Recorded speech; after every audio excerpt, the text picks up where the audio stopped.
tree may not the fig be gathered from, the grape may not be gathered from the birch. It's all you know the grape or know the birch. As a girl gathered from the birch myself, equally with my waiting grapes one autumn, I ought to know what tree the grape is fruit of. I was born, I suppose, like anyone, and grew to be a little boyish girl. My brother could not always leave at home, but that beginning was wiped out in fear the day I swung suspended with the grapes and was come after like Eurydice, and brought down safely from the upper regions. And the life I live now's an extra life. I can waste as I please on whom I please. So if you see me celebrate 2 birthdays and give myself out of 2 different ages, one of them 5 years younger than I look, one day my brother led me to a glade where a white birch he knew of stood alone, wearing a thin headdress of pointed leaves, and heavy on her heavy hair behind, against her neck, an ornament of grapes. Grapes, I knew grapes from having seen them last year, 1 bunch of them, and there began to be bunches all round me, growing in white birches, the way they grew round Leith the Lucky's German. Mostly as much beyond my lifted hands, though, as the moon used to seem when I was younger, and only freely to be had for climbing. My brother did the climbing, and at first threw me down grapes to miss and scatter, and have to hunt for in sweet fern and hardhack, which gave him some time to himself to eat, but not so much perhaps as a boy needed.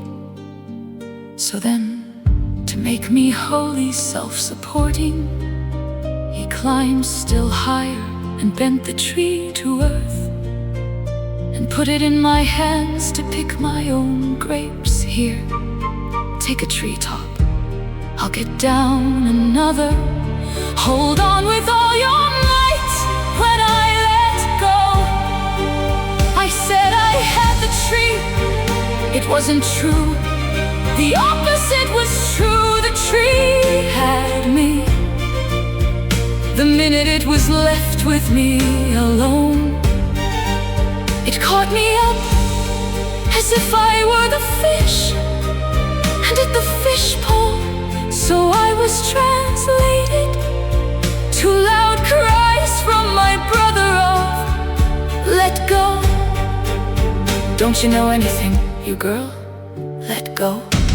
But I, with something of the baby grip, acquired ancestrally in just such trees, when wilder mothers than our wildest now hung babies out on branches by the hands to dry or wash or tan. I don't know which, you'll have to ask an evolutionist. I held on uncomplainingly for life. My brother tried to make me laugh, to help me. What are you doing up there in those grapes? Don't be afraid, a few of them won't hurt you. I mean, they won't pick you if you don't them. Much danger of my picking anything. By that time I was pretty well reduced to a philosophy of hang and let hang. Now you know how it feels, my brother said, to be a bunch of fox grapes, as they call them. that when it thinks it has escaped the fox, by growing where it shouldn't on a birch, where a fox wouldn't think to look for it, and if he looked and found it, couldn't reach it, just then come you and I to gather it. Only you have the advantage of the grapes in one way: you have one more stem to cling by, and promise more resistance to the picker. One by one I lost off my hat and shoes, and still I clung. I let my head fall back and shut my eyes against the sun, my ears against my brother's nonsense. Drop, he said, I'll catch you in my arms, it isn't far. Drop, or I'll shake the tree and shake you down. Grim silence on my part as I sang clover, my small wrists stretching till they showed the banjo strings. Why, if she isn't serious about it, hold tight a while till I think what to do. I'll bend the tree down and let you down by it. I don't know much about the letting down, but once I felt ground with my stocking feet, and the world came revolving back to me. I know I looked long at my curled up fingers before I straightened them and brushed the bark off. My brother said, don't you weigh anything, try to weigh something next time, so you won't be run off with by birch trees into space.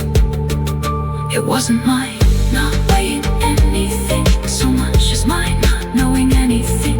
My brother had been nearer right before. I had not taken the first step in knowledge. I had not learned to let go with the hands. Still, I have not learned to with the heart, and have no wish to with the heart, nor need that I can see. The mind is not the heart. I may yet live as I know others live, to wish in vain to let go with the mind, of cares at night to sleep, but nothing tells me that I need learn to let go.